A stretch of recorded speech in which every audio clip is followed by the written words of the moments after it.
Now, climate change is in the news more than usual recently. With just over a week until the climate summit, COP27, takes place. Now, you might have seen activists throwing cake at the waxwork model of King Charles at Madame Tussauds only yesterday. Well, this year's COP conference is in Egypt, and world leaders and activists will discuss how best to deal with rising temperatures. A key topic of conversation will be who pays for the damage caused by climate change in countries across the world. One woman who speaks a lot about this particular issue is climate activist Vanessa Nakate. She's 25 and from Uganda. And in her book, A Bigger Picture, she focuses on the need for the communities most affected by climate change to be central to conversations on solutions. Good morning, Vanessa. Welcome to the programme. Good morning. So, first of all, let's start with what sparked the climate activist in you. Well, in 2018, I started to do research about some of the challenges that were affecting the lives of the people in my country, Uganda. And in that moment, I realized that climate change was one of those challenges. And some of the impacts were already evident. For example, the landslides and the flooding in some parts of Uganda. And that really, when I saw that, I realized that I had to do something about it. So I started the climate strikes in Uganda from inspiration of Greta Thunberg from Sweden. And what were you doing in those strikes in Uganda? What was happening? Well, for the very first strike, I had some of my cousins and siblings join me. And then the follow-up strike, sometimes I would do it by myself. Sometimes a friend would join me. But then later on, I started to go to schools to organize the strikes within the schools and carry out climate education. Okay. Were they successful? I believe they were. Now, when many people talk about climate change, it's almost seen as a future problem, something that will happen rather than something that is currently happening. Is that the case, or are we already seeing problems as a result of rising temperatures? Well, the climate crisis, I prefer to call it that way, is something that is happening right now and not something that we expect in the future. It's already affecting the livelihoods of so many people in the global south, speaking from, what is happening in Uganda with the floods and the landslides. And also, when I start to speak about across the African continent, I recently made a visit with UNICEF to Turkana, a region in the Horn of Africa. And this region is experiencing the worst drought it has seen in 40 years. And it has left so many, people devastated. They can't access food, they can't access water. And many children are suffering from severe acute malnutrition. We've seen the cyclones rip apart large parts of the southern part of Africa. Cyclone Idai in 2019 left more than 1,300 people dead. We've seen the flooding in Pakistan, the water crisis in the Niger Delta. I think it's really evident that the climate crisis is impacting lives right now. Many lives right now. And in your book, you speak about a key moment that changed your approach to activism when you were at the World Economic Forum in January 2020. You had your photo taken alongside some other climate activists. And then when you saw the photo published, you had been cropped out. You were the only black activist in the photo. You were the only African activist in the photo. The Associated Press apologized. But what impact did that photo, that moment have on you as an activist and as a person? Well, definitely that moment, it's such a powerful moment in my life as an activist, because when I saw, that picture, I just wanted to know why I had been removed from the picture. And when I asked the question, many people were very supportive, especially online. And they were asking the same question as well. Why was Vanessa removed from this picture? And for me, it really, sparked off a very important conversation about the different intersections of climate change, for example, with racial issues, and to really understand that those that are on the front lines of the climate crisis, most often they are the ones that are not on the front pages of, the world's newspapers. Like who? And these are the communities that are least responsible for the climate crisis. So poorer, less developed economic countries, is that the ones you're talking about specifically? Yes, because the countries on the front lines of the climate crisis, these are countries that you find, mostly in Africa, mostly in the global south. And I've also visited some communities of, Black people within the United States. And one of the regions I went to is called Kansas, and I met some of the leaders of environmental movements there. And they explained to me that this is a region that has about 150 chemical plants, and it has really affected the water and the air in the region. And most of the families have someone suffering from cancer as a result of the pollution. So it's not just communities of, in the global south, but it's also communities of Black and brown people, even in the global north. When you spoke out about that crop photo in particular, that moment that changed you as an activist, you received an onslaught of negativity, mostly on social media. But also with that negativity came a wider audience. So do you think you were able to turn that experience into a positive? Well, I believe the support from the people, especially, online, was able to turn that moment into something, positive. Because there could have been a possibility of me asking that question, and I'm the only one who asked that question, and no one says anything. But when I asked that question, I didn't stand alone. Many people stood with me, and that's very important. And I think that's what really defined the moment. There's a chapter in your book called COP. And of course, the annual summit is just about a week away. It's being held in Egypt, in Africa. What are you hoping will be achieved? Are you hopeful that what you want to see happen will happen?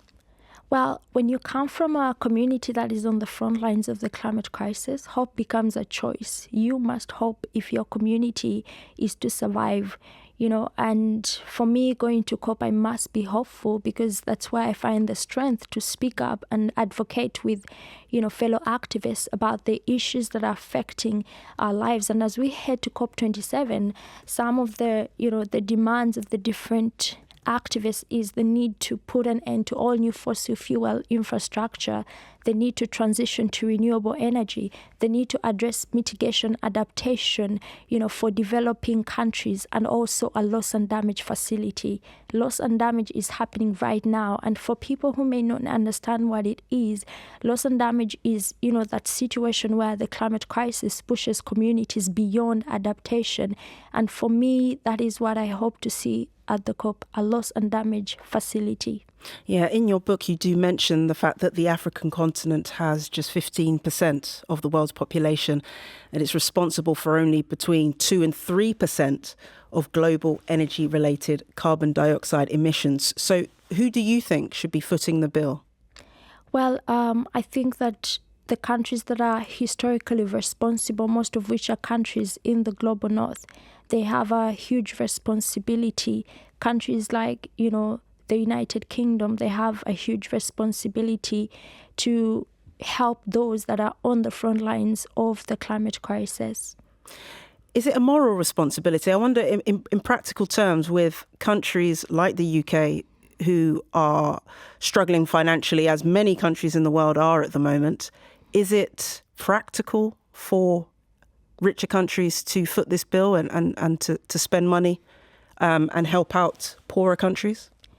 Well, it has to be practical, because the countries in the global south have been suffering the worst impacts of the climate crisis. And, no one has been asking about how much people are suffering, or, how are people being able to survive, or, how are people able to have their livelihoods, and, how practical it is to live in a country that is maybe sinking as a result of the climate crisis. So it must be practical for historical emitters to address issues of climate finance. Yeah, and you mentioned there you'd like to see the UK doing more. We are about to swear in a new UK Prime Minister in Rishi Sunak. What would you want him and his cabinet to first address when it comes to climate change? Well, speaking in terms of COP27, which is coming in just a few days, UK must support a loss and damage finance facility at COP27 and put real money in it for the communities that are on the front lines of the climate crisis. And the UK must not invest in new fossil fuel infrastructure, and that means coal, oil and gas. Now, the COP president, Alok Sharma, recently said that as climate impacts spiral, loss and damage will be increasingly part of the conversation and should go even further than COP26. The COP president also confirmed there should be a new agenda item to consider how best to improve the global response through funding and wider support. So it's clearly something that's on the agenda for the UK. In regards to tactics and how people protest and get their point across, you might have seen recently in the UK, a group called Just Stop Oil have all measure of tactics in the last few days. There was tomato soup thrown over a Van Gogh painting. The group also scaled the Queen Elizabeth Bridge at Dartford Crossing and closed that down for hours on end.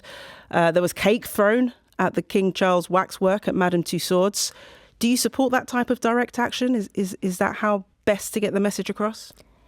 Well, in terms of Just Stop Oil actions and the reactions that I've been hearing from people and the questions I've been getting from people, some of the questions have been, how extreme should climate activism go? And my answer to that is also a question, how extreme should environmental destruction go?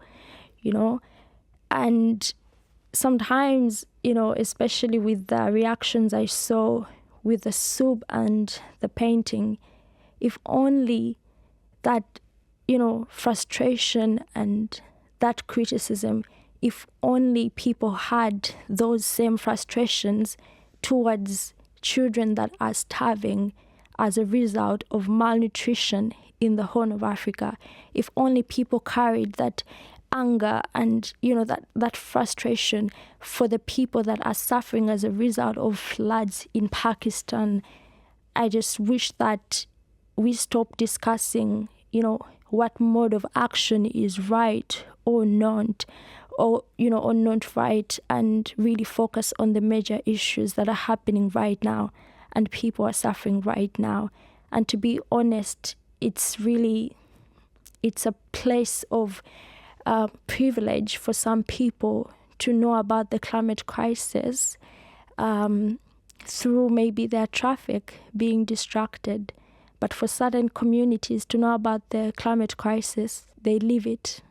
They don't just get a traffic distraction. So I think people should really ask themselves where the criticism and the frustration should really be directed to.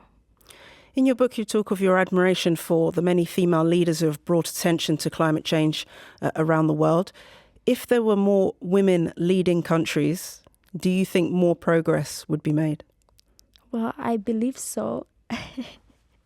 I believe so. I am very inspired by, so many women. And again, one of the young women that has really inspired me in my activism has been Greta Thunberg from Sweden with the climate strikes, and another woman is the late Wangari Maathai from Kenya, and those are some of the women I wish I got to learn about in school, like Professor Wangari Maathai. So I believe more women leadership would give us a better world.